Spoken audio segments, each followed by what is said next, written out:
Assalamualaikum warahmatullahi wabarakatuh.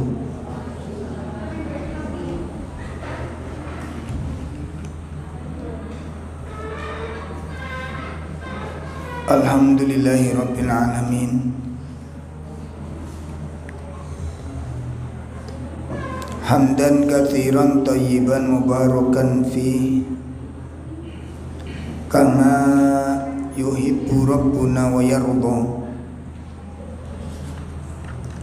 Asyhadu an la ilaha illallah wahdahu la syarikalah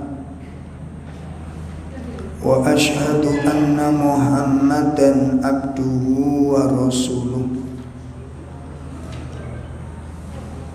Allahumma salli wa sallim wa barik ala nabiyyina Muhammadin wa ala alihi wa ashabihi wa man tabi'ahum bi ihsanin ila yaumiddin.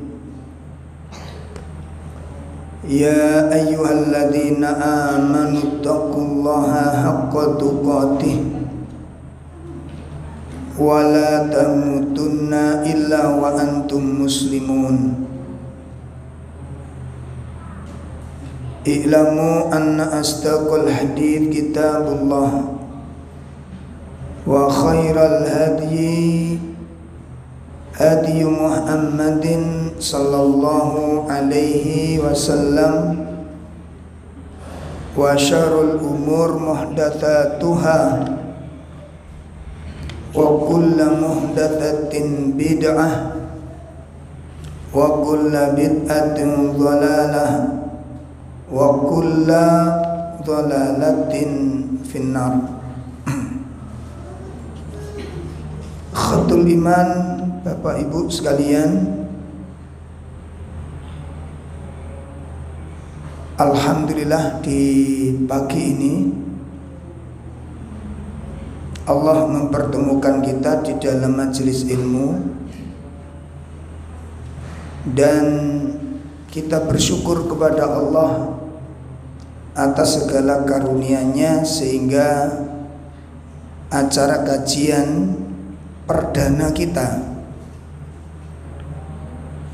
dengan pertolongan Allah dan kebaikan dari semua ikhwah para tim kajian mudah-mudahan menjadi amal soleh di sisi Allah Subhanahu wa taala, dan semoga kehadiran kita di tempat ini menjadi amal jariah kita, menjadi amal soleh kita, dan kita berharap langkah-langkah kita ini kepada majelis taklim merupakan isyarat langkah-langkah kita menuju surganya Allah Subhanahu wa taala. Ikhwatul iman rahimani wa rahimakumullah, memohon pertolongan Allah Subhanahu wa taala, kita insyaallah setiap Sabtu kedua ini dengan berat hati kami minta pada tim Masjid Ihya'us Sunnah yang ada di Balongbendo, jadwal di sana kita pindah ke sini untuk membantu kegiatan yang ada di yayasan ini.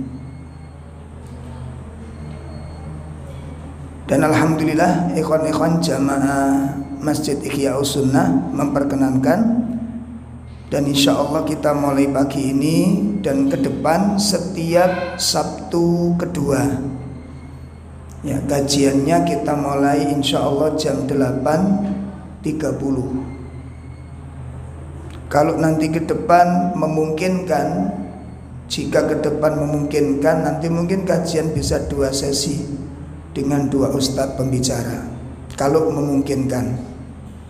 Ya mudah-mudahan doanya ketika sampean kate ngaji ku sarapan sing wareg ya, sarapan yang kenyang, tapi aja kenyang-kenyang nemen kok turu sampean. Ya, insya Allah mudah-mudahan ke depan kita bisa laksanakan. Sekaligus mudah-mudahan kalau ada rezeki kita makan siang bersama. kalau memungkinkan. Nanti kita lihat perkembangan ke depan, sekaligus ini silaturahim kita. Jadi kita jadikan ajang kajian plus silaturahim keluarga besar YDI Al-Um dan wali murid, para asatid dan juga masyarakat serta jamaah setempat dan masyarakat sekitar ini. Mudah-mudahan rencana baik ini mendapat keridhaan dari Allah Subhanahu wa taala, dan semoga acara-acara kita ke depan, karena kita ke depan insya Allah mudah-mudahan ada program-program sosial yang kita sudah agendakan, seperti pengobatan gratis melalui masyarakat sekitar. Nanti kita koordinasi dengan para dokter dan tim dokter. Insya Allah beberapa dokter sudah menyanggupi untuk bersedia membantu pengobatan gratis di tempat ini. Nanti insya Allah rutin ya. Rutinnya mungkin entah sebulan sekali, entah 2 bulan sekali. Insya Allah nanti ada program pengobatan gratis insya Allah. Nanti kita diskusikan, musyawarahkan dengan yayasan. Ini baru wacana. Nah, ibu-ibu sekalian, bapak-bapak yang dimuliakan Allah, adapun pembahasan atau tema yang akan kita bahas ke depan, kita akan membahas kitab Tarbiyatul Abna. Tarbiyatul Abna. Jadi kalau kitab aslinya seperti ini ya. Mak, nanti ada terjemahnya, Pak. Terjemahnya itu saya lupa penulisnya siapa itu. Bahan terjemahnya. Itu diberi judul Sudah Benarkah Pendidikan Anakmu? Itu kalau terjemahnya begitu. Saya tadi mau bawa tasnya gak muat. Ya, tapi contoh buat panjenengan. Ini saya baca cukup bagus bagaimana langkah-langkah kita sebagai orang tua di dalam mendampingi anak kita. Ya, melihat fenomena peristiwa-peristiwa di zaman sekarang, bagaimana anak-anak yang Masya Allah di luar sana ya, menjadi fitnah, menjadi musuh bagi menjadi penderitaan orang tuanya, itu sudah tidak terhitung jumlahnya. Maka kita butuh langkah-langkah yang baik, langkah-langkah yang positif, langkah-langkah yang mulia untuk terbentuknya harapan kita untuk mendidik anak-anak kita menjadi anak-anak yang soleh. Dan itu membutuhkan keterlibatan semua pihak. Semua pihak. Ya, jadi bukan hanya sekolahan, sekolah mati-matian, rumah bagaimana?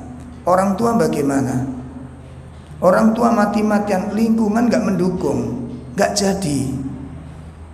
Ya, sekolahan, keluarga, lingkungan ini harus ada semacam ta'awun, ada kerjasama. Harus ada kesamaan pola pikir. Ya, makanya di masyarakat kita, ya, nggak mungkin kita bisa membentuk anak-anak kita di lingkungan kita kalau di lingkungan kita rusak. Ya, ini kita lagi belajar di Malang. Di Malang itu ada daerah timurnya Rampal. Tahu Rampal ya? Timurnya itu ada wilayah kajian kita, dan saya baru masuk situ, dan ini membentuk kampung Al-Quran. Kampung Al-Quran. Jadi bagus, sistemnya bagus, sederhana, mulai dari pembelajaran Al-Quran.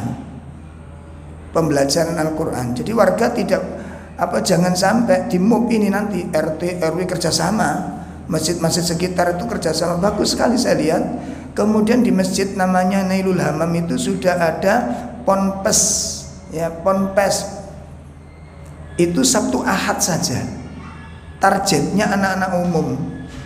Jadi anak-anak kuliah, anak-anak SMA negeri, SMP negeri itu targetnya.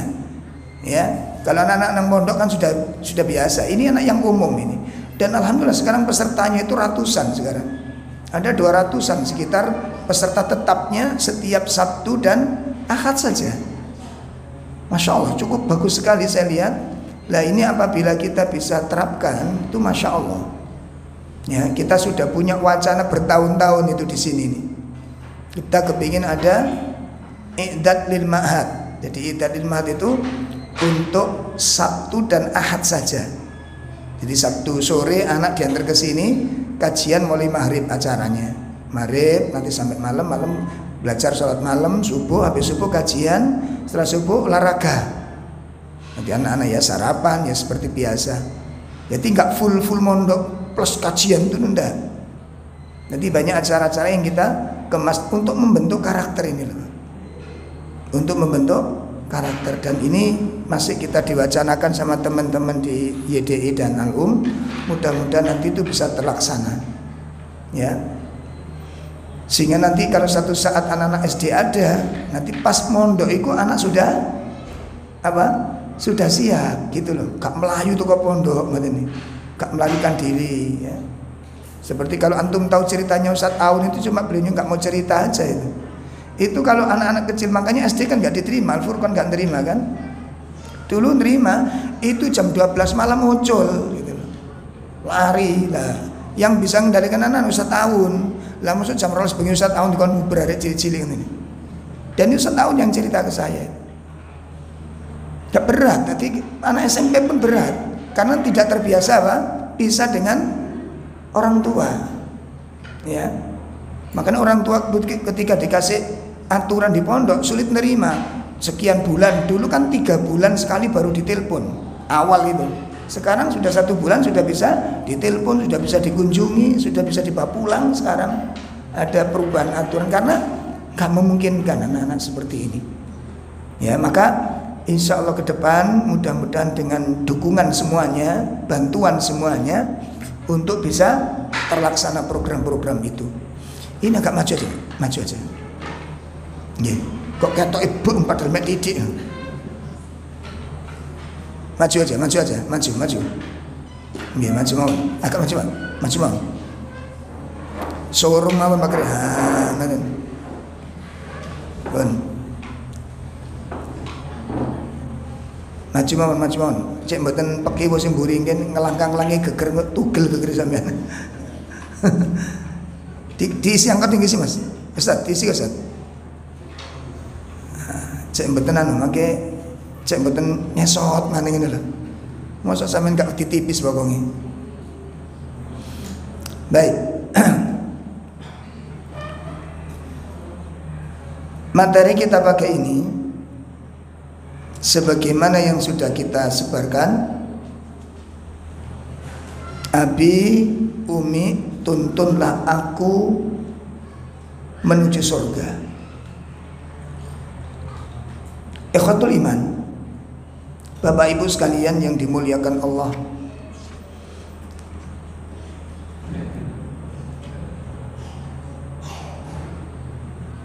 rumah tangga itu anugerah dari Allah yang paling agung.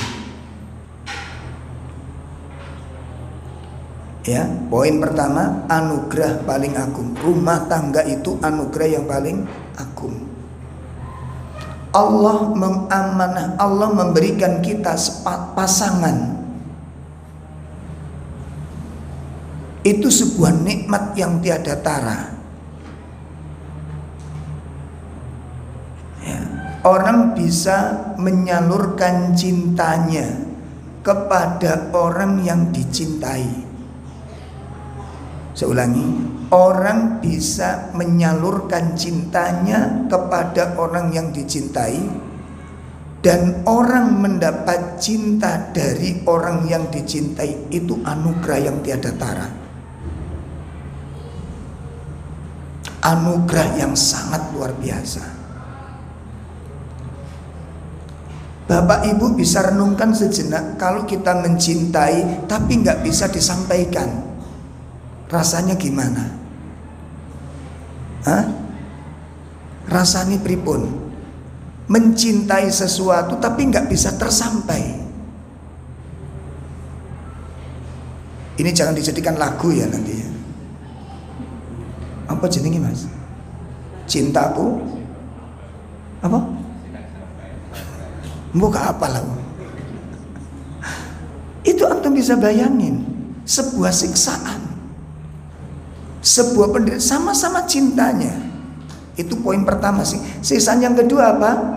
Mendapat cinta dari orang yang nggak dicintai. Artinya apa? Ada sebagian saudara-saudara kita hidup satu rumah dengan orang yang tidak dicintai. Kenapa? Paksaan orang tua. Masya Allah. Tidak bisa bayangin aja dulu gitu ya. Bayangin aja dulu. Memiliki cinta tapi nggak bisa disampaikan, nggak bisa menyalurkan. Makanya salah satu kebahagiaan besar dari Allah itu apabila bisa duduk bersama, hidup bersama dengan orang yang dicintai. Dan itu yang disebut dengan rumah tangga. Ya. Maka supaya nikmat besar ini ditambahkan nikmat-nikmat yang lain, maka syukurilah. Rawatlah rumah tangga ini dengan baik. Rawatlah rumah tangga ini dengan benar. Dan pupuklah kasih sayang yang ada itu. Ikat kecintaan itu dengan buhul-buhul syar'i. Akan menghasilkan sesuatu yang menakjubkan dunia dan akhirat, yang nanti menghasilkan sebuah perkataan yang sangat indah. Sakinah, mawaddah, warahmah. Sakinah, ketenangan. Mawaddah, kasih sayang. Ya, kecintaan, warahmah, dan penuh kasih sayang. Ini rumah tangga yang diberkahi oleh Allah ketika dibangun di atasnya. Ini poin pertama. Rumah tangga merupakan anugerah besar dari Allah Subhanahu wa ta'ala. Kemudian yang kedua, rumah tangga itu adalah amanah. Rumah tangga itu adalah amanah. Ya, sebagaimana Rasulullah sallallahu alaihi wa alihi wasallam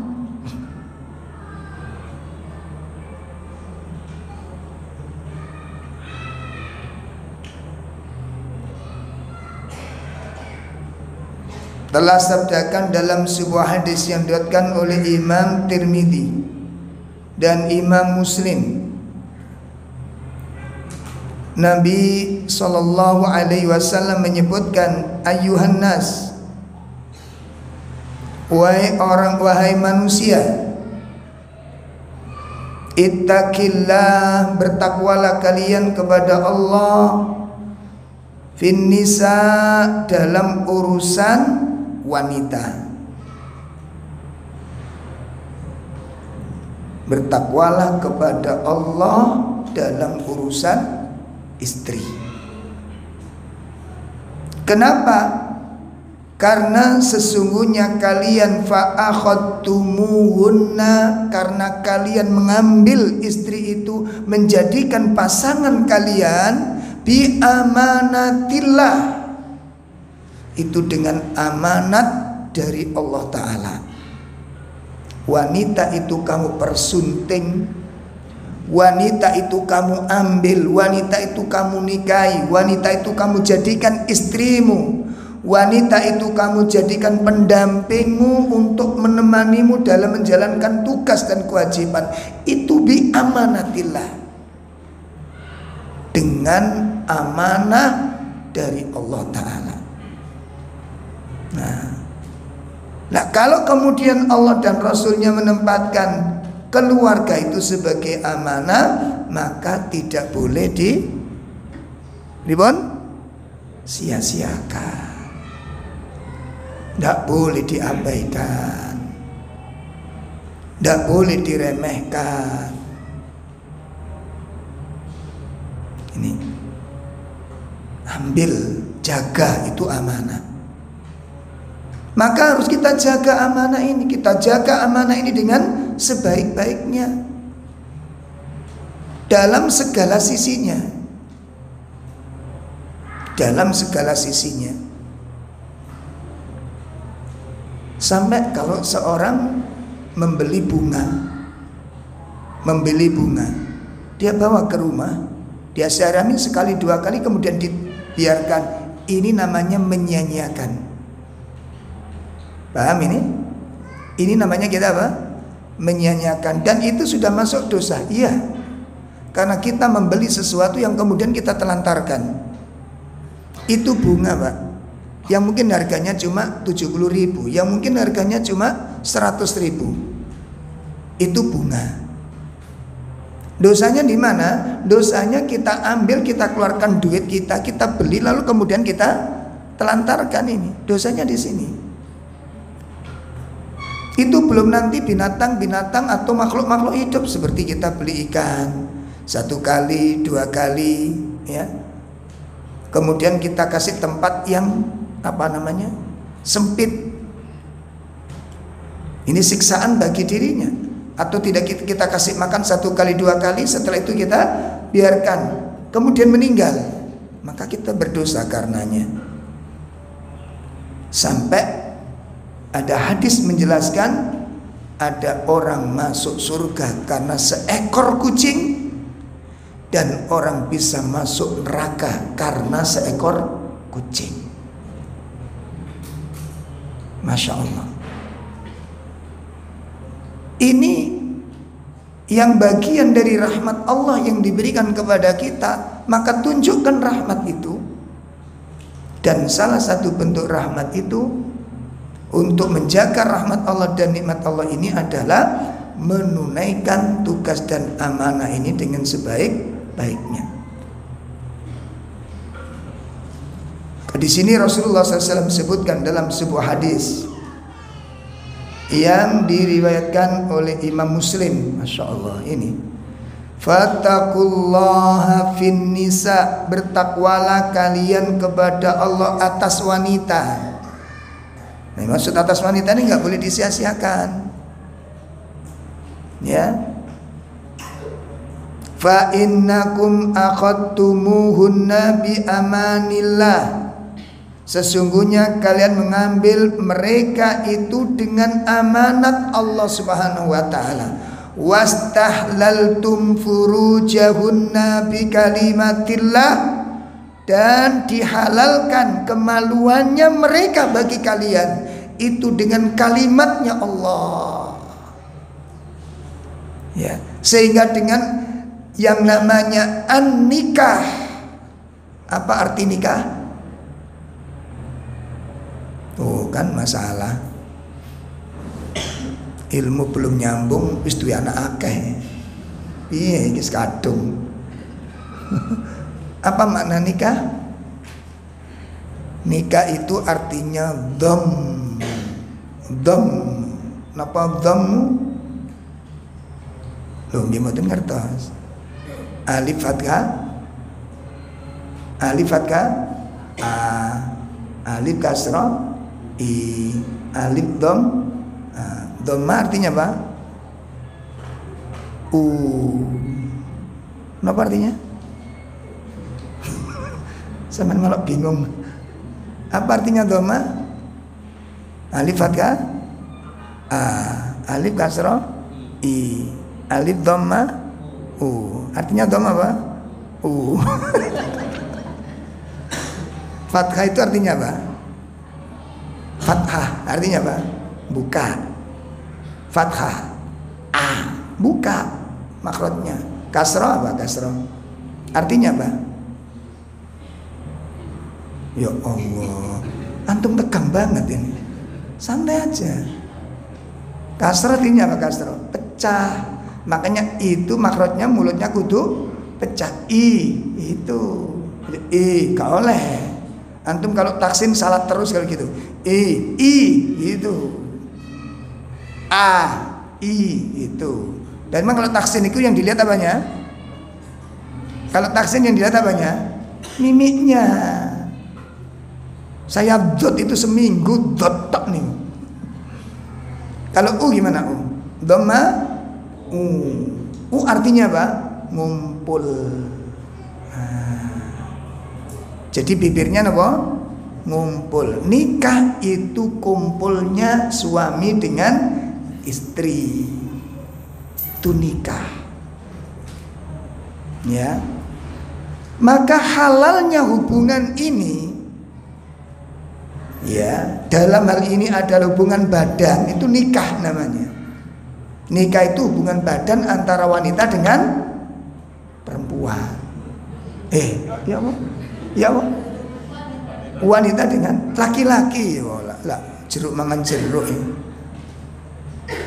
Ini yang disebut dengan an-nikah. Ya. Nah, ini perkara besar ayo ikhwah. Laki-laki dan wanita hubungan badan tanpa akad nikah itu dosa besar. Dan itu merupakan sayembaranya iblis. Makanya iblis itu kalau ada orang bisa mengganggu, orang nggak sholat, orang nggak ngaji, orang nggak berpuasa, biasa, nggak ada keistimewaan. Tapi begitu mampu membuat orang-orang berzina, subhanallah, dirangkul sama ketua iblisnya, kemudian dikasih apa? Mahkota penghormatan. Ketika sudah mampu menggoda manusia untuk melakukan zina, jadi besar urusannya. Masya Allah. Lah sementara suami istri ini ketika sudah akdun nikah, hubungan suami istri menjadi apa? Suatu ibadah, bukan cuma halal, ibadah. Mendapatkan pahala atasnya. Ya, mendapatkan pahala atasnya. Oleh karena itu Nabi mengatakan wastahlaltum furujahunna bi kalimatillah. Maka ini perlu dicamkan baik-baik ibu bapak sekalian. Jadi rumah tangga yang pertama apa tadi? Apa tadi? Rumah tangga adalah anugerah dan karunia yang besar dari Allah Subhanahu wa taala. Yang kedua apa tadi? Rumah tangga adalah amanah. Makanya nek kula mbek sampean terutama sing masih muda-muda barangkali kepingin nikah gak ngerti tanggung jawab nikah, cok nikah dhisik. Kadang-kadang ngebut nikah dadi wong tua gak genah gitu. Akhirnya terjadi apa? Anak-anak yang menjadi korban. Kita gak ngerti tanggung jawab sebagai orang tua. Mau sana dulian ngeluwet sampai bahaya katanya nyemplung got main HP ini. Duduk ini ndase bapak ini. Paham ini? Tanggung jawab. Iya, amanah Pak ini, Pak. Amanah yang besar dari Allah Subhanahu wa taala yang tidak boleh disia-siakan. Istri itu amanah. Enggak cukup sambil kayak nafkah, enggak cukup. Maka di sini pada pagi ini kita akan bahas bersama-sama bagaimana kita akan menuntun keluarga kita menuju surganya Allah Subhanahu wa taala. Kita akan belajar bersama-sama dari surat At-Tahrim. Kita pelajari surat At-Tahrim surat 66 ayat 6. A'udzu billahi minasy syaithanir rajim. Surat 66 ayat 6. Sudah ketemu? Ya ayyuhalladzina amanu qu anfusakum wa ahlikum nara waquduhan nasu wal hijaratu 'alaiha malaikatun ghiladun shidad 'alaiha malaikatun ghiladun shidadun la ya'sunallaha ma amarahum wa yaf'aluna ma yu'marun. Iya, ada terjemah? Minta tolong. Pakai mic Pak, ada mic itu.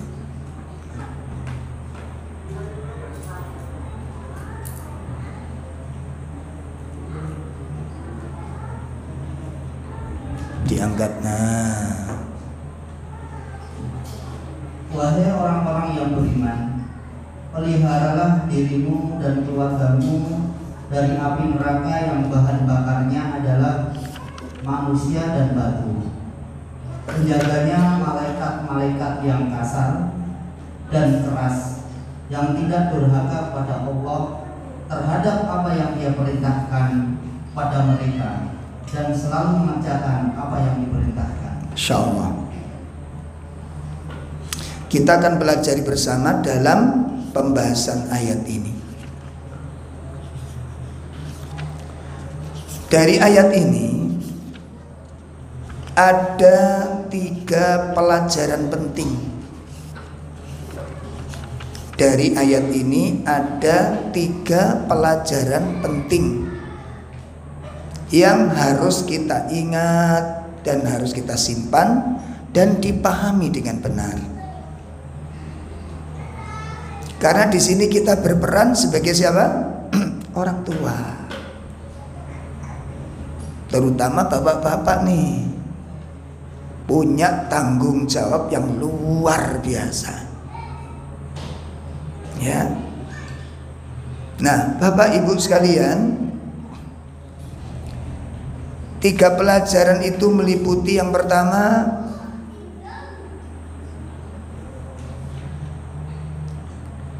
yajibu an yahfadha, wajibnya seseorang untuk menjaga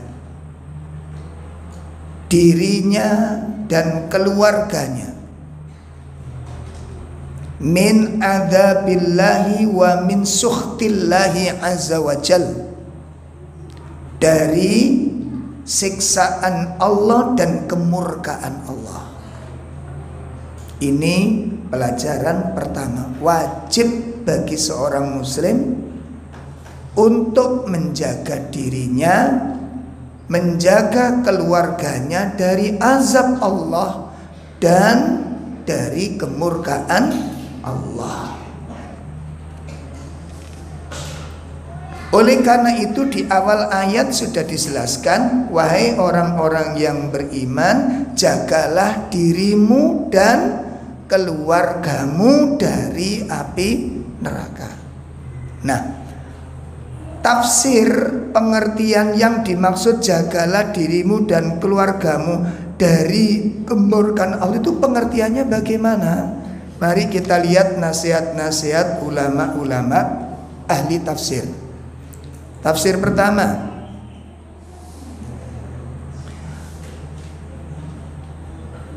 tafsir yang pertama, qala Ali bin Abi Thalib radhiyallahu an. Tafsir pertama, berkata sahabat Ali bin Abi Thalib radhiyallahu an,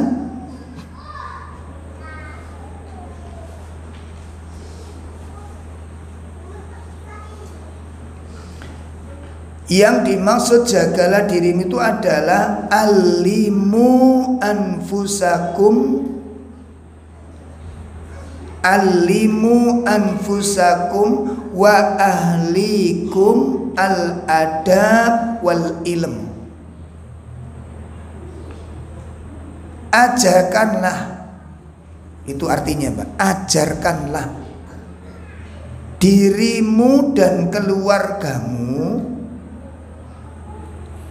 ya, ajarkanlah dirimu pada dirimu dan keluargamu al-adab, tentang adab-adab, wal ilm, dan berbagai disiplin ilmu. Ini poin pertama. Ajarkanlah kepada dirimu dan kepada keluargamu tentang adab-adab dan tentang ilmu. Yang dimaksud ilmu di sini apa? Ilmu syar'i. Yang dimaksud ilmu syar'i. Ini makna pertama. Kemudian dalam riwayat yang lain sahabat Ali mengatakan beda lagi, Allimu anfusakum wa ahlikumul khair wa attibuhum. Kalimat yang kedua dari sahabat Ali, masih tetap dari sahabat Ali. Ajarkanlah kepada dirimu dan keluargamu al khair, kebaikan-kebaikan. Ya, ajarilah dirimu dan keluargamu tentang apa? Al khair, kebaikan-kebaikan. Wa atibuhum, ajarkan pula tentang adab-adab. Nah, kesimpulannya apa? Tafaqquh fiddin, belajar untuk paham terhadap agama. Kesimpulannya apa kesimpulannya? Pelajarilah tentang pemahaman-pemahaman, pahami agama ini. Makanya panjenengan dengan saya harus ada waktu untuk mengajarkan tentang kebaikan-kebaikan, mengajarkan tentang ilmu, kenalkan dengan kebaikan-kebaikan itu. Ini tugas yang paling besar dan ini hadiah yang mahal. Warisan termulia yang diwariskan orang tua pada anak itu. Ada ikhwan di Sidoarjo nih Pak, Masya Allah. Dia kalau ngajari anaknya itu diajak keluar Pak. Ditanya dulu, adik minta apa? Es krim bi, sip. Mas, sama es krim semua ya. Oke, kita jalan-jalan dulu ya. Untuk apa namanya, biar tidak kita aja yang bisa jajan, bisa menikmati harta, bisa menuju. Kita coba sebarkan pada yang lain. Keluar dia Pak. Keluar, nanti ketemu ada orang jual apa, baju. Nenek-nenek itu jual baju sedikit gitu Pak, di meja ke atasnya tadi titel baju-baju bekas nih. Berhenti si ikhwan ini, berhenti di depan orang yang jualan ini. Terus anaknya nanya, "Lubi, mana es krim?" "Nanti dulu," katanya. "Kok berhenti di sini kenapa?" "Coba adik, emas, lihat itu. Nenek jual itu aja." "Jual apa?" "Jual baju." "Iya." "Mau cuma gitu dok melihatnya? Coba yang lain kamu lihat ada yang aneh enggak?" katanya. "Abinya nih." Ini butuh ketelatenan Mbak, Masya Allah. Betul, itu menghujam, betul itu. Akhirnya si kecil ini, yang kecil, yang TK itu, TK Pak. "Bi, yang dijual kok bajunya jelek-jelek ya?" Nah, satu adik sudah menemukan. "Mas, menemukan apa?" "Yang dijual kok sedikit, biasanya kalau orang jual baju itu kan dia apa? Dipajang, digandol nih kan gitu kan, kayak merek gitu. Ini kok cuma digeletak." Nah, dua itu PR. Kenapa kira-kira? Kok sampai nenek itu jual bajunya ya nggak bagus, jual baju juga sedikit, cuma itu saja yang jual. Kira-kira kenapa? Jawab si anak, mungkin nenek nggak punya duit, mungkin nenek ini orangnya miskin. Kakak beradik ini dengan gaya pola pikir anak-anak, tapi sudah menjangkau, bisa melihat apa yang kita lihat, tapi bisa merasakan apa yang kita, dan kita cuma melihat, nggak bisa merasakan di balik apa yang kita lihat. Ini sebuah pelajaran yang luar biasa.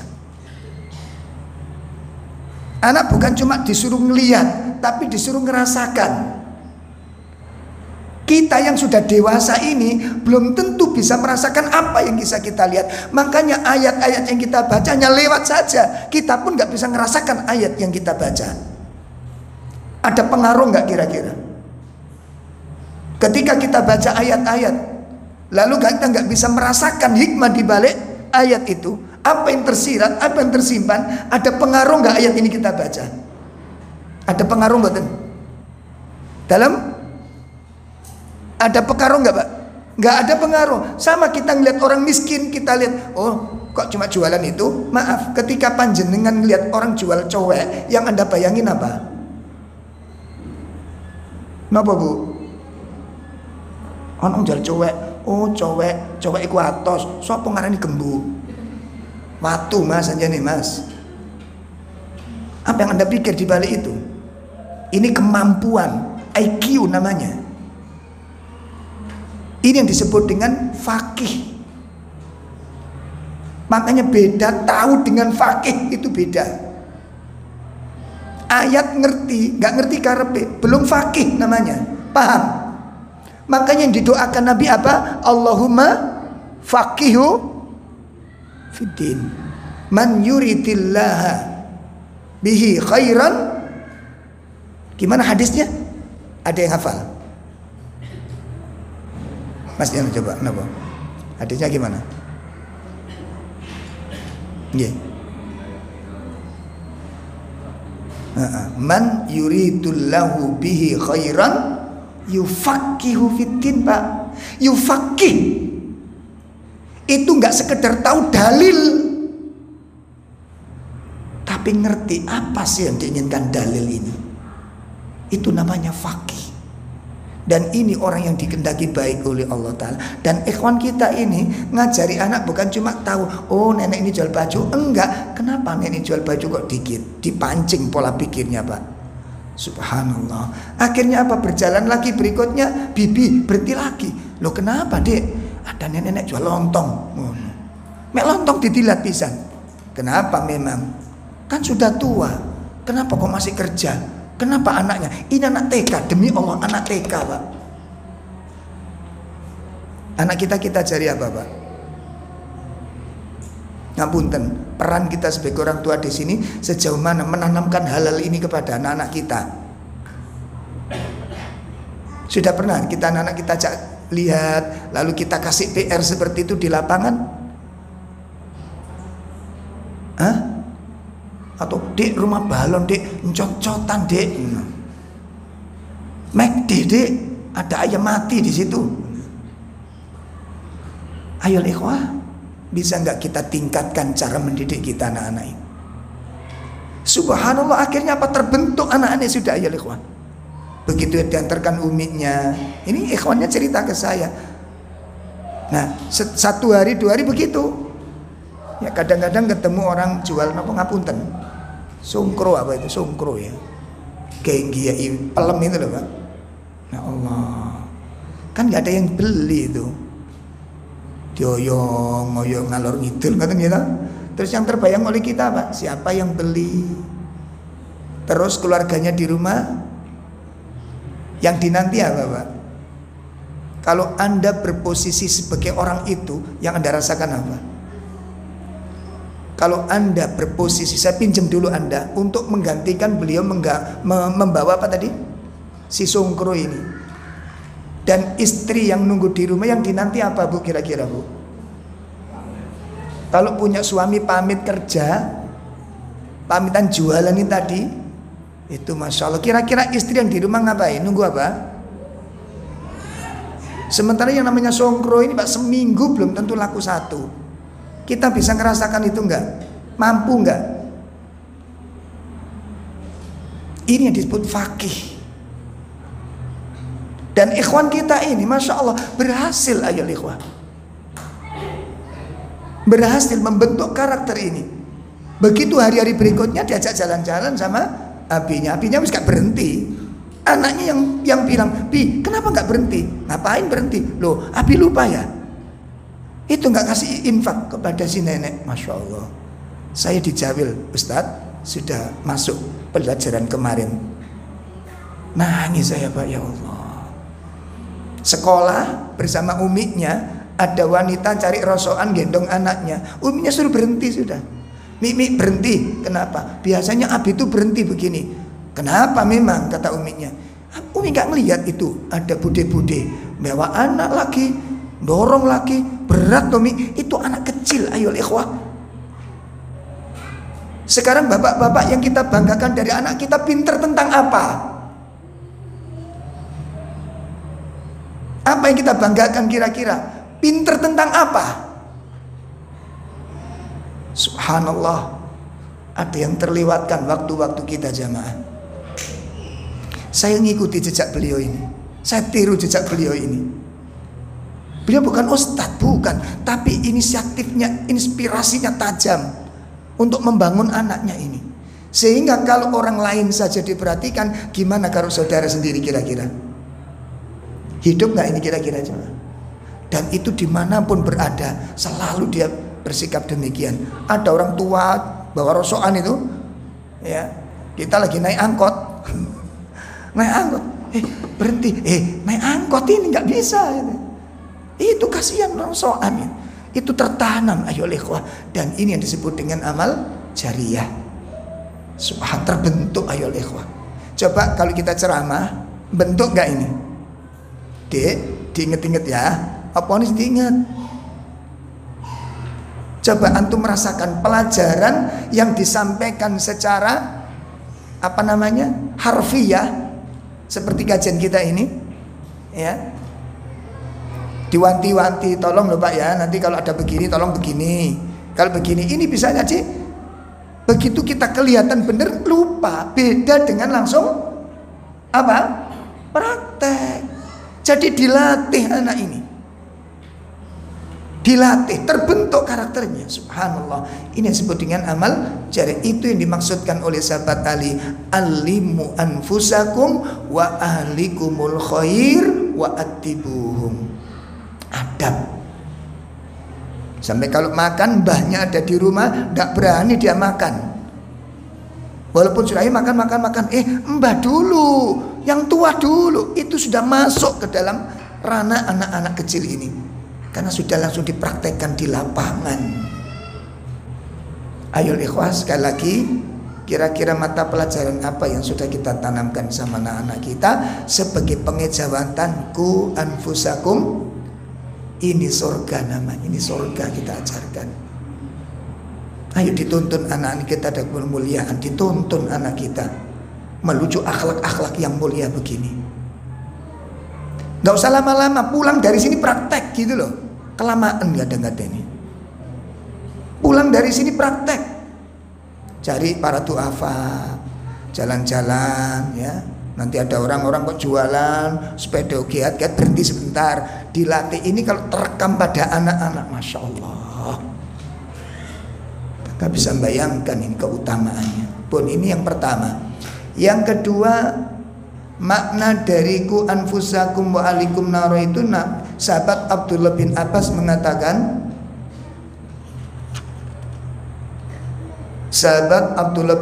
mengatakan, i'malu bi ta'atillah wattaqu ma'asiyallah wa'muru ahlikum bidzikr yunjikumullahu minan nar. Allah.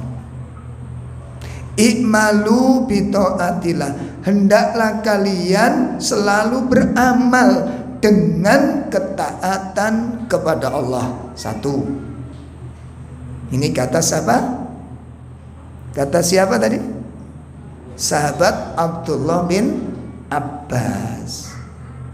Ya, hendaklah kalian selalu beramal dengan ketaatan kepada Allah.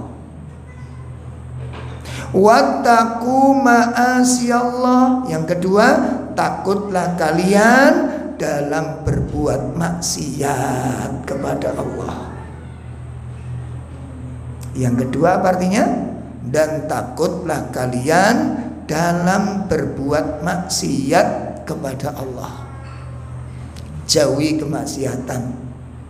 Kenalkan anak-anak, nah ini nggak boleh didengar, yang begini nggak boleh ditonton. Nah kalau anak-anak itu nanya, Pak Bi, kenapa sih kok nggak boleh? Iku ya sampean jawab sing penak aja. Wis pokoknya gak oleh.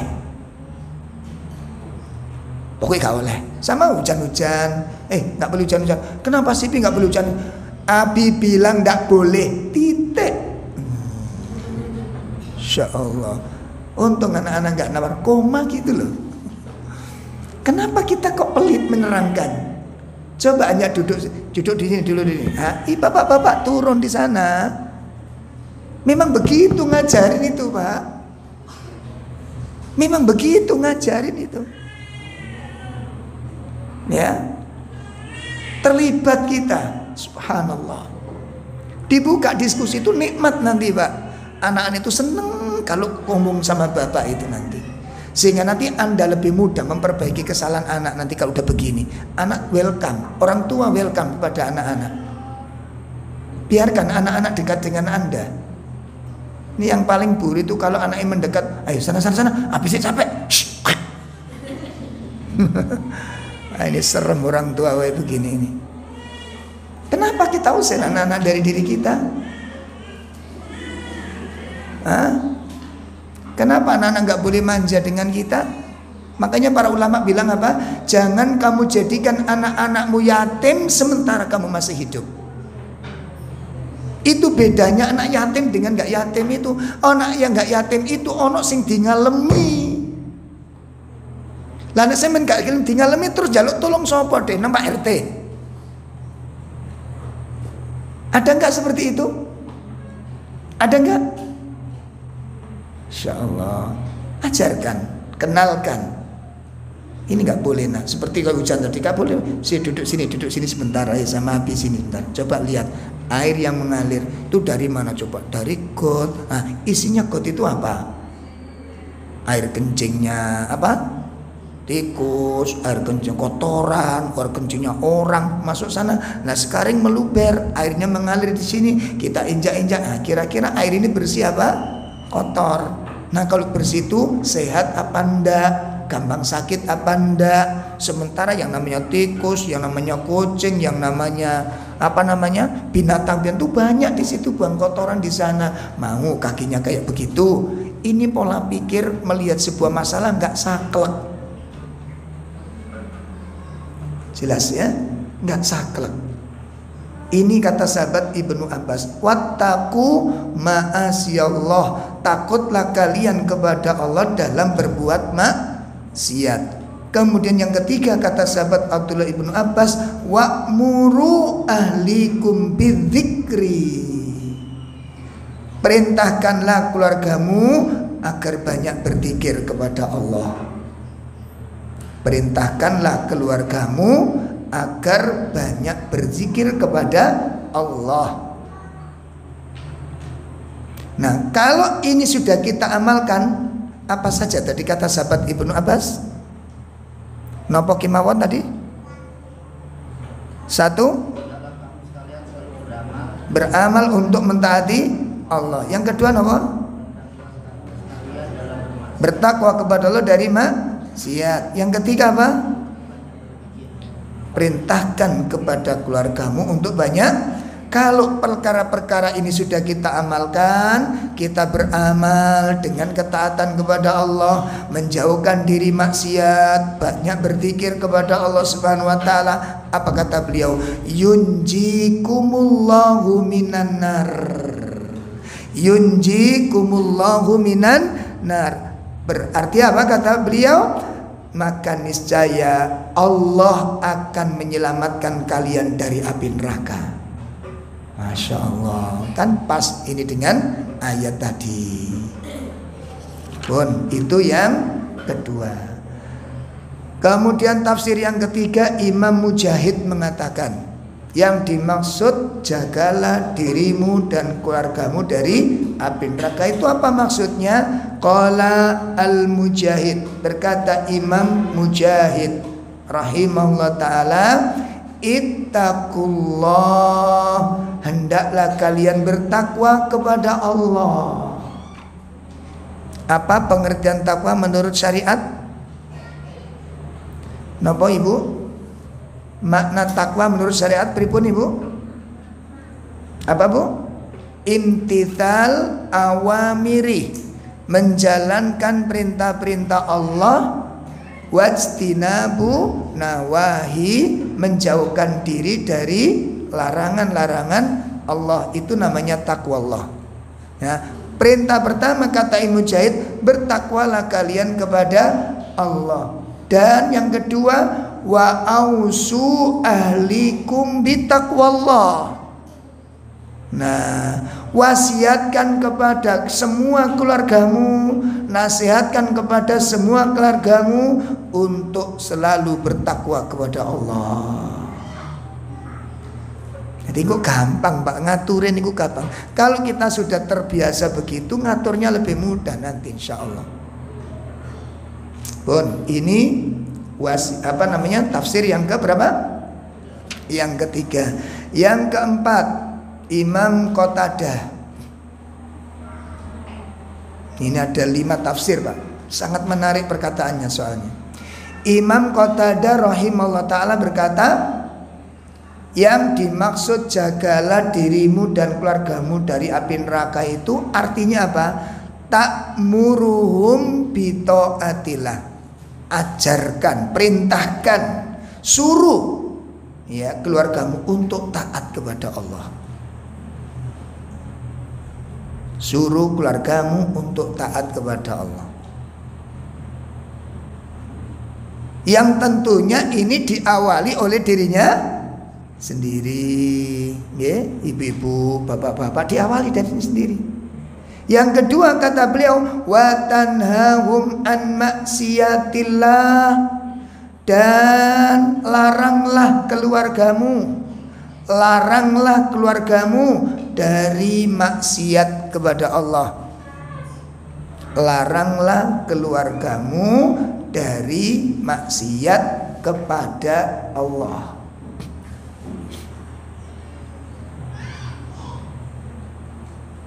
Yang ketiga kata beliau, wa antakuma alaihim bi amrillah.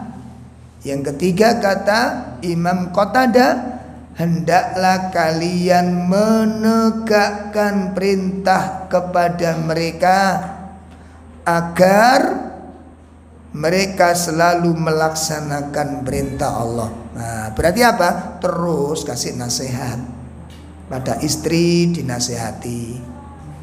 Ya, kalau bapak-bapak di kantor, di perusahaan siang sudah masuk dhuhur, telepon istrinya. Dek, sudah dhuhur, sudah sholat apa belum? Sudah makan siang belum? Tanya gitu. Ibu pernah ditelepon suaminya gitu enggak? Halo? Oh, enggak. Oh, suaminya di rumah. Masya Allah. Ya di kantor-kantor nasihat, saling menasihati, ya saling menasihati. Istri juga begitu, kok suaminya masih dalam keadaan tumak nina, ini sudah mau dhuhur ini. Sudah mau dhuhur, suaminya kok duduk tumak nina, diingatkan. Ya, suami maksudnya. Ya, dhuhur. Enggak ke masjid kah? Lah ngoten niku ibu-ibu coba usahakan dibantu siapkan sarungnya biar suaminya greget. Sarungnya diambilkan dulu ya waktu pengantin baru. Saniki disiapne napa njukuk dhewe, Pak? Pak? Dek, jukukno sarungku, Dek. Ngalem. Diperbarui, Pak, guyon, pakai guyon. Hidup ini dipakai guyonan sama suami istri. Yang ngalem gitu loh, digodok gitu loh. Ya, digodok, saling menggoda. Seperti Rasulullah dengan siapa? Aisyah. Habis dari masjid itu kejar-kejaran, Pak. Aisyah dengan Rasulullah itu kejar-kejaran. Masya Allah. Bahkan sholat pun memanjakan diri Aisyah. Sikile dekek ning tempat sujudnya Nabi. Sampai gak dikingkir ya, ngalih nih.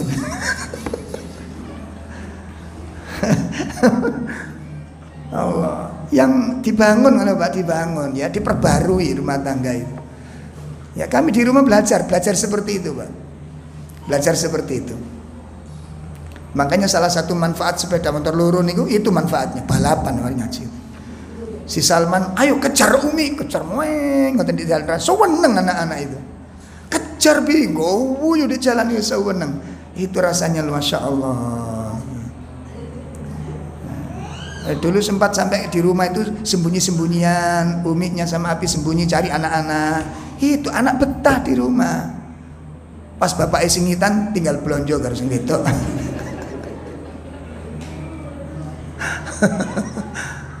Ya kita dulu sempat gitu loh. Mana Umi kok nggak nyari-nyari Abi? Apa beli tempe?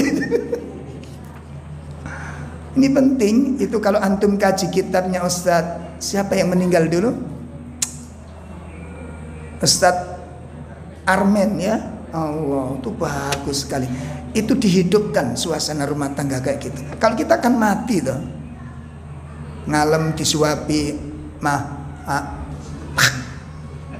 stuwek pola dok. Itu dihidupkan, ngalem aja, enggak apa-apa. Ya. Iya. Tidur di pangkuannya, tentu ngalem aja.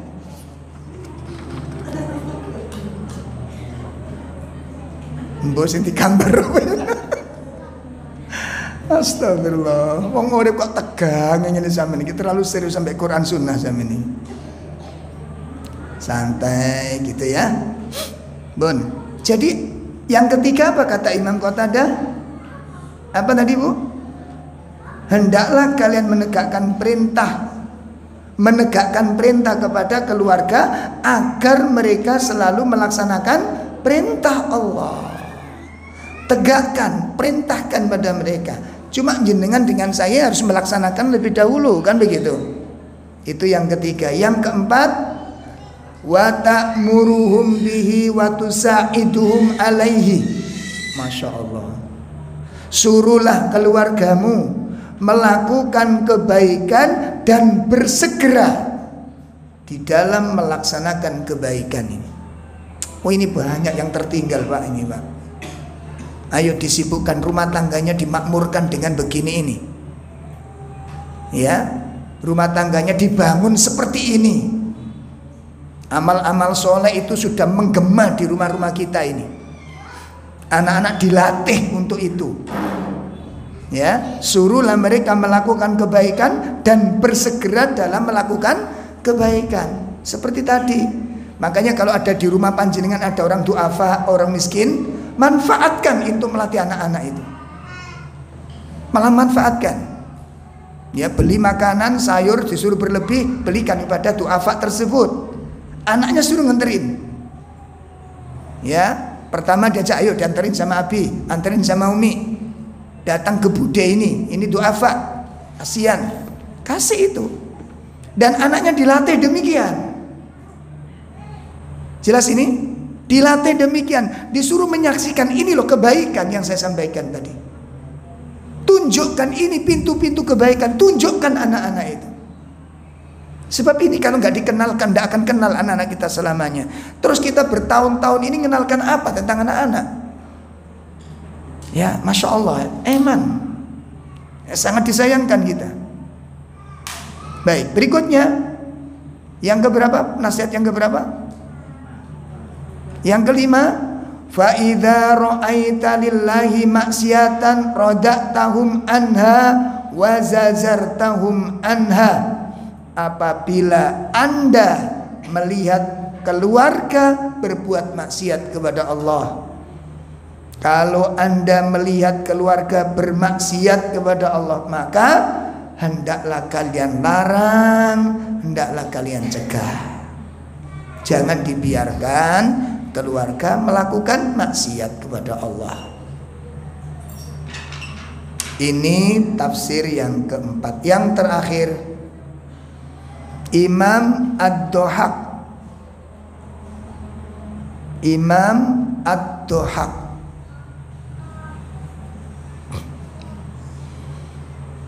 menafsirkan yang dimaksud jagalah dirimu dan keluargamu dari api neraka itu artinya apa?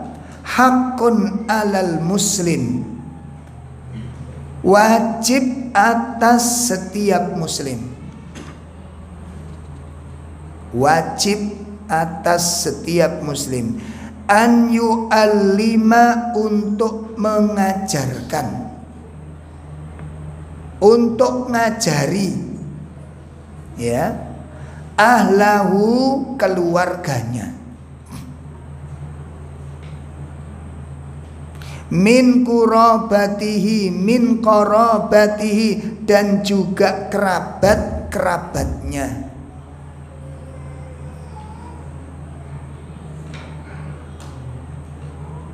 Wa imaihi, dan orang-orang yang menjadi tanggung jawabnya. Orang-orang menjadi tanggung jawabnya seperti karyawan, pembantu. Kalau panjenengan ditakdirkan Allah punya karyawan, punya pembantu, kalau ditakdirkan begitu, maka kewajiban kita ngajarkan tadi. Wa abidihi, dan hamba-hamba sahayanya, budak ini gak katut. Nah, apa yang perlu diajarkan kepada siapa saja tadi? Kepada keluarganya, kepada kerabatnya, kepada sinten? Orang-orang yang menjadi tanggung jawabnya. Nah, yang perlu diajarkan apa? Ada dua perkara. Wonten kali perkawis. Napa kemawon? Nomor setunggal, ma faradallahu alaihim, ajarkan pada mereka perkara-perkara yang Allah wajibkan. Kenalkan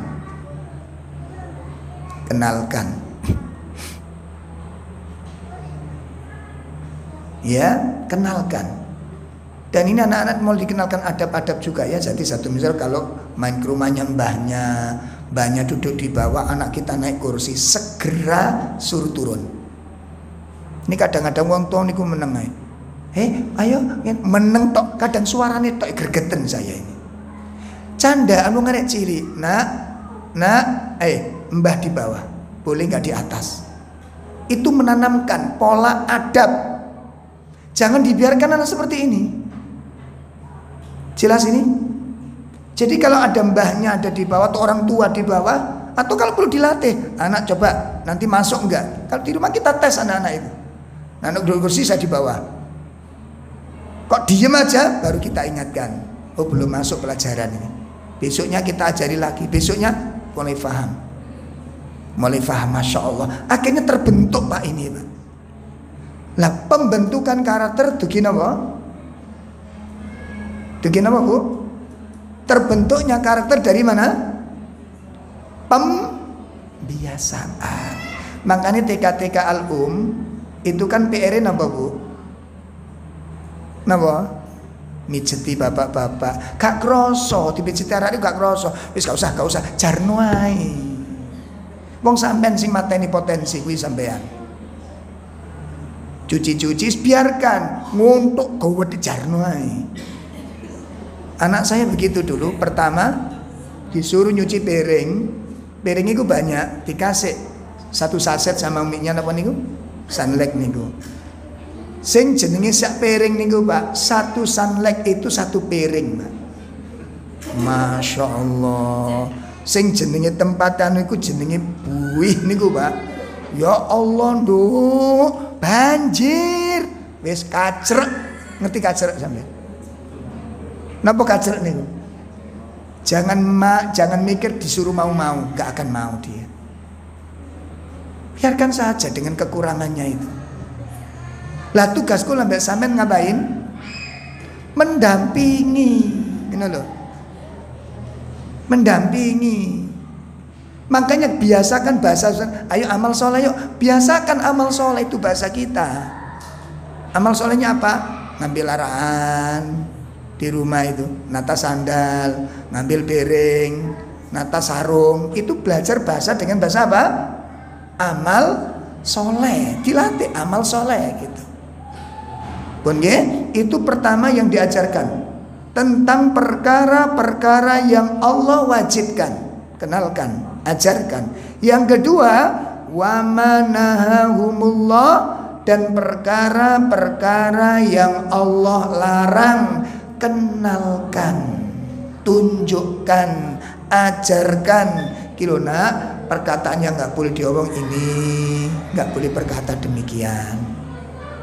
Pun ini persoalan pertama ya, pelajaran dari surat At-Tahrim ayat 6 tadi, yaitu kewajiban setiap muslim untuk menjaga diri dan keluarga dari api neraka. Pelajaran yang kedua,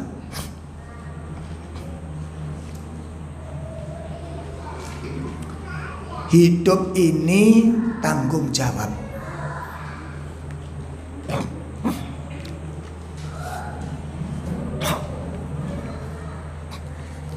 Hidup ini tanggung jawab. Iya.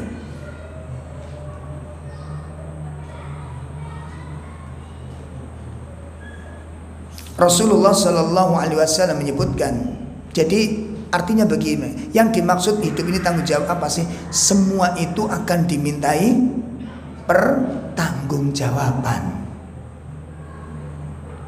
Allah menciptakan kita itu bukan untuk main-main, Pak. Allah menciptakan kita ada sebuah tujuan yang sangat luar biasa. Tujuan yang sangat amat agung. Apa itu? Liya'buduni, untuk mentaati Allah, untuk taat kepada Allah, untuk melaksanakan sebuah amanah besar. Tegaknya syariat, berkembangnya kebaikan, hilangnya keburukan, itu kalau amanah ini ditegakkan dalam hidup ini, yaitu beribadah kepada Allah, itu tanggung jawab. Kita buka surat Al-Mu'minun ayat 115. Surat Al-Mu'minun surat pinten, Bu? Bu, Al-Mu'minun ayat surat pinten? 23 ayat 115. Afahasibtum annama khalaqnakum abata wa annakum ilaina la turja'un. Iya.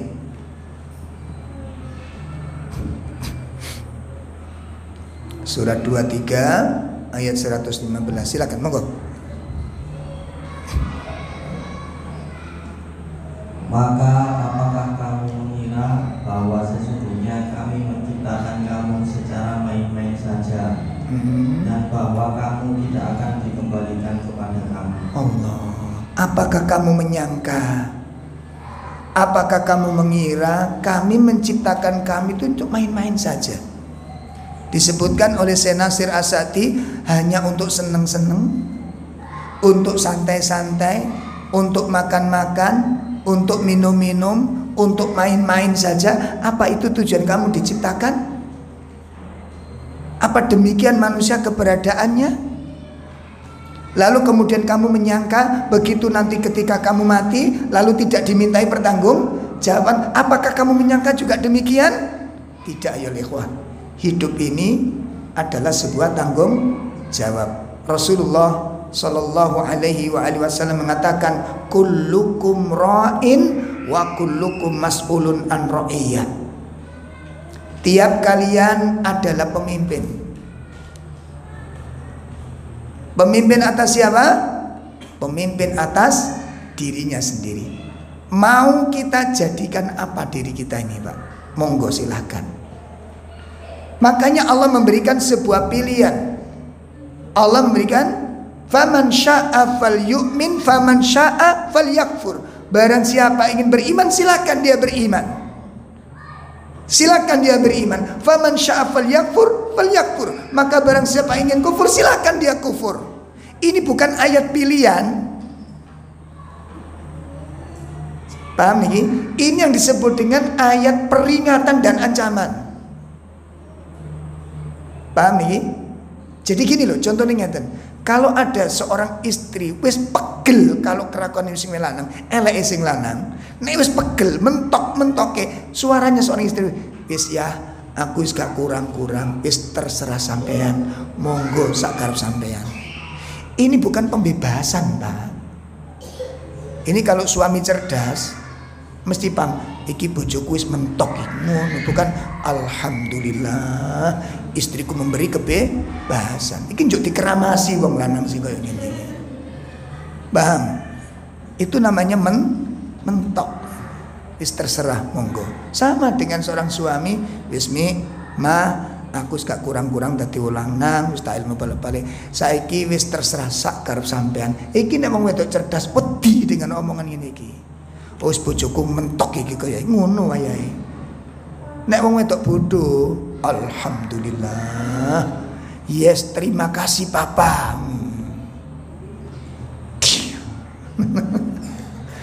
Wong wedok gak genah. Kita mimpin diri kita, Pak. Kita mau bawa kemana kita? Silahkan. Silahkan. Mau jadi apa? Mukmin, kafir, munafik, sudah ada jalannya masing-masing. Dan makanya malaikat Jibril datang kepada Nabi SAW memberi wasiat seperti ini. Apa kata Jibril? Ya Muhammad, ya ismasyikta, hiduplah sesukamu. Kata siapa? Malaikat Jibril. Hiduplah sesukamu. Fa innakum mayyitun, sesungguhnya kamu akan mati. Wa'mal masyita, berbuatlah sesuka hatimu. Mau taat, mau maksiat, silahkan. Silahkan kamu. Mau taat silahkan, mau maksiat silahkan. Apa kata Jibril? Fa innaka majziyun bih, kamu akan dibalas persis seperti perbuatanmu ini. Silahkan. Jadi siksa nanti siapa yang membuat siksa itu? Siapa yang menyiapkan siksa sebenarnya? Siapa, Pak? Kalau kita diazab di sisi Allah, siapa yang menyiapkan siksa itu? Kita sendiri. Kenapa? Karena maksiat. Bukankah Allah telah melarang maksiat? Gimana? Jadi apa yang kita lakukan itu nanti dikembalikan oleh Allah kepada diri kita. Sakitipun pahami? Jadi surga neraka itu jenengan pilih kan sekarang. Kita milih mana? Nek sampean milih gula, hasilnya legi, Pak. Nek sampean milih garam, hasilnya padha karo sampean ngene iki lho. Urip niki polosan ngeten iki. Nah, ngeten iki lho polosan. Sampean mau minum apa ini? Minum apa ini? Minum kecap, silahkan diisi kecap. Rasa apa, Mas? Minuman lezat rasa kecap. Ya apa rasanya? Mbuh aku seneng kok. Apa yang Anda suka? Jadi nanti surga neraka itu Anda pilih sekarang. Sehingga hamba tidak bisa menyalahkan Allah. Kenapa? Kenapa? Anda yang milih. Anda yang milih, kita yang milih. Makanya malaikat Jibril datang kepada Nabi, "I'mal masyita ya Muhammad, fa innaka majziyun bi." Berbuatlah sesuka hatimu, kamu akan dibales persis yang akan kamu lakukan itu. Yang sudah kamu lakukan itu yang akan dibalaskan oleh Allah. Ini, Pak, jadi hidup ini bertanggung. Kullukum ra'in wa kullukum mas'ulun an ra'iyah. Wal amir, seorang imam, seorang pemimpin, ra'in, dia pemimpin atas rakyatnya. Ya, warrajulu ra'in alam ahli baiti, laki-laki pemimpin bagi ahli keluarganya. Ya, seorang laki-laki mimpin keluarga. Wa huwa mas'ulun an ra'iyatihi. Laki-laki ini dimintai pertanggungjawaban atas kepemimpinan terhadap keluarganya. Wal mar'atu, seorang istri, seorang wanita juga pemimpin. Ya, ra'iyatun ala baiti zaujiha wa walidihi. Masya Allah. Seorang istri itu pemimpin bagi keluarga suaminya, juga kepada anak-anaknya. Makanya anak lebih dekat dengan siapa? Siapa? Ibu. Kenapa? Karena banyak hal, banyak faktor. Satu, yang mengandung anak-anak ibu. Yang kedua, yang nyusi anak-anak siapa? Makanya kalau ibu meninggal duluan itu beban mentalnya sangat berat pada anak-anak. Jadi kalau suruh milih itu suami aja mati duluan gitu. Berat bebannya itu lebih. Loh nggih, Pak, itu mental kalau anak-anak suami dan istri mati duluan berat mana? Berat mana? Berat ibu. Beda soalnya, Pak. Jangan lihat. Saya punya beberapa jamaah janda ya. Kalau ada yang mau nolong silakan. Itu sampai bertahun-tahun punya anak 3. Ada yang janda, suaminya meninggal, ada yang cerai gitu. Punya anak 3, ada yang punya 4, 2. Itu bertahun-tahun bisa melaksanakan tugas sebagai ayah plus sebagai seorang istri. Luar biasa ini, Pak. Hanya kecil-kecil. Ngatasi, Pak, gitu loh. Saya kok jarang ngelihat ada suami gonceng anaknya kerintelan. Saya belum pernah lihat itu. Yang gendong, yang nggo anake, nggo barang. Itu kok saya jarang lihat suami begini. Yang sering kita lihat siapa? Istri ngatasi wong wedok nih, masya Allah. Nanti ibu-ibu nggak usah merasa aman dulu ya. Nanti kita garap juga. Dok nggih Pak. Terus setelah itu apa? Itu bertahun-tahun Pak berjalan, masya Allah bisa melaksanakan itu. Yang nganterin anak, pulang nganterin anak, kerja ikut orang, cuci-cuci, setrika, masak dan macam-macam. Nah, itu bertahun-tahun bertahan. Setiap kali ada yang mau nawarin untuk menikah, yang ditawarkan siapa? Hah? Anaknya. Anakku papat loh Mas, sampean gelem mah. Gak situ akhirnya. Gak anak papat. Anaknya 3, masya Allah. Nggak sanggup, dia lebih milih nggak nikah. Coba sekarang suami punya anak 3 kecil-kecil, istri mati, bertahan berapa lama sendirian? Pak, ayo, ketok nyali kula mbek sampean, gak iso apa ngono kula mbek sampean. Wong wedok iso apa lah? Nah, anak bapak-bapak muni ngono Bu, jangan longgo Bu, sini ya, ayo muhadharah. Iya Pak, itu kelebihan kekurangan pun ya.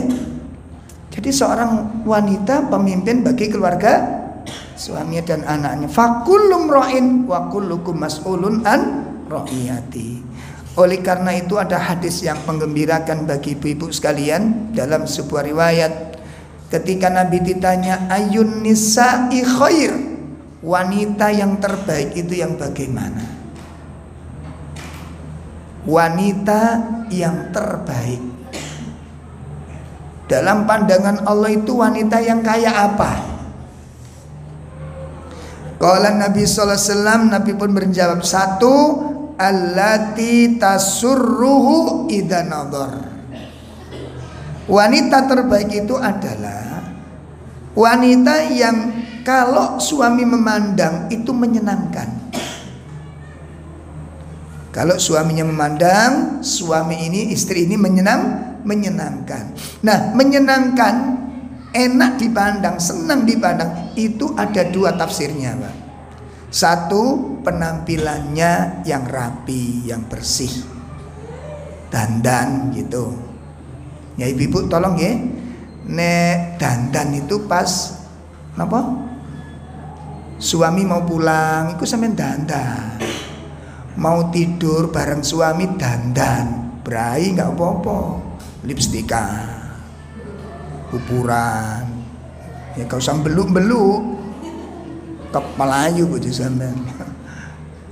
Betul Pak ini, ya. Jadi ketika semua mau pulang, sudah Anda siap-siap, ya. Kemudian ketika mau akan tidur, itu dandannya seorang wanita. Ojo pas nerima rapot tuh dandan, reuni dandan, akhirnya kecental nopo nih kecantol lowo miber nih. Iya, itu yang pertama. Yang kedua, makna apabila dipandang itu menyenangkan itu adalah akhlaknya. Yang dimaksud adalah apa? Akhlaknya, budi pekertinya. Itu yang pertama. Yang kedua, ciri wanita yang baik adalah tuti'uhu idza amara. Wanita itu mentaati suami apabila suaminya menyuruhnya. Kalau diperintah suami dia taat. Kemudian yang ketiga adalah wala tukhalifuhu fi nafsiha wa maliha bima yakrah. Tidak menyalahi dirinya dan hartanya pada apa-apa yang tidak disukai oleh suaminya. Artinya jangan menyalahgunakan harta. Jangan menyalahgunakan harta dan jangan melakukan perbuatan-perbuatan yang tidak diridhoi oleh suami. Selama itu bukan dalam ketaatan kepada Allah. Paham ini? Makanya kalau suami memahami agama enak, nanti bisa nyambung Mbak. Apa yang dibenci, apa yang dicintai. Baik. Ini persoalan yang kedua. Terakhir, wasiat dari poin kedua, kabar gembira bagi wanita-wanita, apabila Anda ingin sebagai wanita yang dirindukan surga, miliki 4 karakter.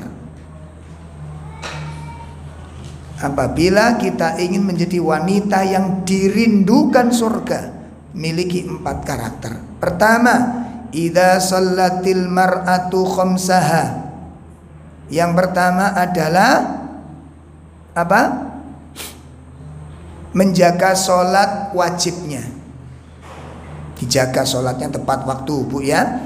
Yang kedua, wasomat syahroha, berpuasa di bulan Ramadan, dipuasa dan dipenuhi syarat-syarat puasa. Yang ketiga, wahafidhot farjaha, menjaga kemaluan, jangan selingkuh. Jangan selingkuh. Ya, yang keempat, wa ata'at zaujaha, mentaati suaminya selama tidak maksiat. Mentaati suaminya selama tidak maksiat. Kalau ada wanita punya 4 kriteria ini, kilalaha, dikatakan kepada wanita tersebut, udkhulil jannata min ayyi abwabil jannati syi'ta. Masya Allah. Dikatakan kepada wanita tersebut, silakan Anda masuk surga, pilih pintu mana saja yang Anda sukai. Ya Allah. Dengan catatan apa tadi, Bu? Wanita memiliki berapa? 4 kriteria ini. Bon, nggih? Nanti kita kenalkan tipe-tipe sifat-sifat wanita yang nggak boleh dimiliki. Di antaranya apa? Wanita yang lemah. Lemah niku loro titik ndase caket anduk. Loro titik Pak Pungson. Loro titik Indiplas. Ngoten niku lho. Jadi awake gak tahu sehat. Ngerti maksudnya? Gampang sambat napa jenenge? Apa niku jenenge apa? Wong Jawa napa? Orang Jawa bilang apa? Hah? Ngersoloan. Napa? Oh ya ngersolo. Ya jadi gampang apa ringkih. Terus pokok cekelan ini ku PPO ngaten.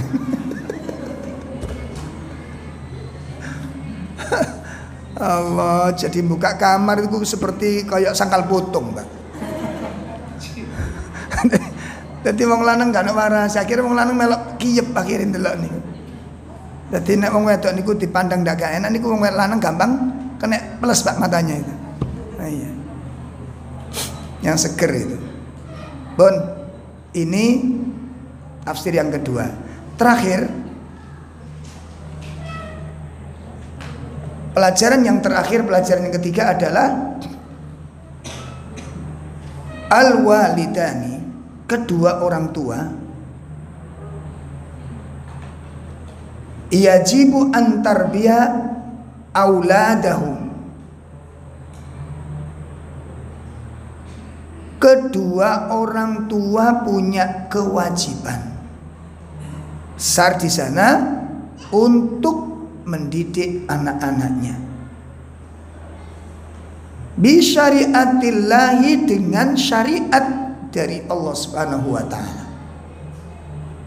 Oh, ini. Jadi seorang orang tua, kedua orang tua punya kewajiban di dalam mendidik anak-anaknya untuk memahami syariat Islam. Jadi pendidikan niku Pak Sakjane itu ada di pundak-pundak orang tua. Pondok, sekolahan itu napa? Partner. Itu membantu orang tua. Makanya pendidikan anak ojo ditumplek belek nang pelajaran, nang sekolahan, nang pondok. Salah jenengan. Salah besar. Kenapa? Karena kewajiban yang paling mendasar orang tua siapa? Untuk anak-anak siapa yang berwajib? Yang berkewajiban siapa?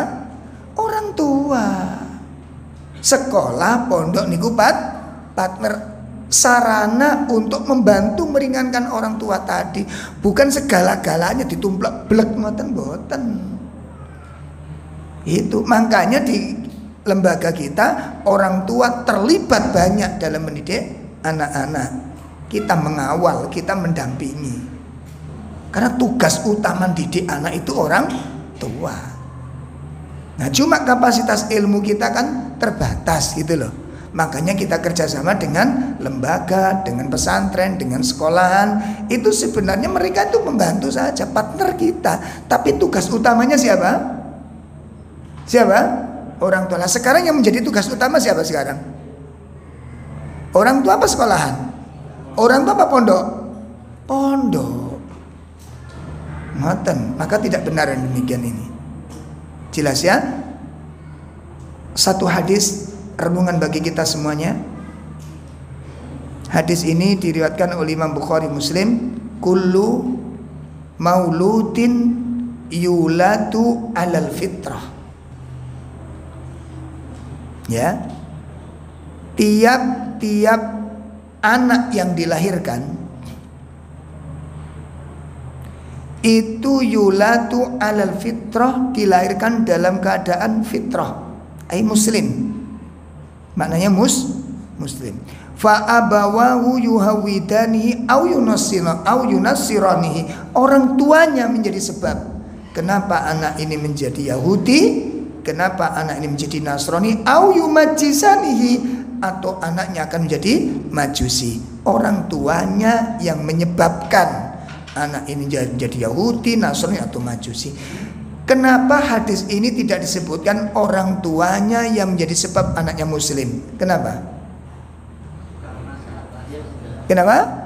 Karena pada saat lahir dia sudah muslim. Nah, kemusliman ini kita yang menjaga nanti, Pak. Jangan sampai ternoda, jangan sampai belok menjadi Yahudi, menjadi Nasrani. Kita yang punya tugas utama untuk mengawal dan mendidik anak-anak ini. Ini yang akan kita bahas ke depan dengan pembahasan kitab Tarbiyatul Abna, bagaimana pola Islam di dalam mengawal anak-anak kita menuju keridhaan Allah Subhanahu wa taala. Insya Allah akan kita bahas mulai bulan depan pembahasan kitab tersebut, insya Allah. Ada pertanyaan, kalau ada silakan ditulis atau secara langsung. Dengan catatan tidak boleh bertanya yang sulit-sulit. Kenapa? Menyulitkan orang itu dosa. Apalagi membebani ustaz. Silakan. Ada pertanyaan, silakan. Dari ibu-ibu?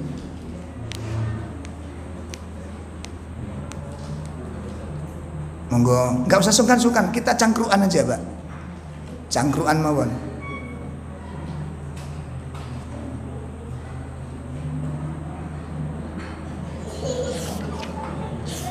Nggak ada. Ibu-ibu nggak ada? Langsung paham ini? Atau bingung? Kakean masalah, Ustadz. Langkati takon kuatir bayi sulit akhir gak sido. Takut dosa. Baik, kalau tidak ada jangan dipaksakan diada-adakan. Ini malah bid'ah nanti. Sambil menunggu ini mungkin ada cemilan dah ini. Ditunggu dulu ya. Insya Allah nanti ada cemilan sedikit untuk mengganjal perut kita. Kita cukupkan sampai di sini, dan insya Allah ini undangan untuk umum sifatnya, secara khusus untuk para wali murid. Itu prioritas kami, ya. Kita biar bisa bersilaturahim, dan nanti kalau ada hal-hal yang disampaikan silahkan kita terbuka, Pak, ya. Demikian kajian kita pagi ini. Mudah-mudahan Allah ridho dengan acara tersebut dan semoga menjadi amal soleh buat kita semuanya. Wassallallahu ala nabiyyina Muhammad, subhanakallahumma wa bihamdika asyhadu an la ilaha illa anta astaghfiruka wa atubu ilaik. Assalamualaikum warahmatullahi wabarakatuh.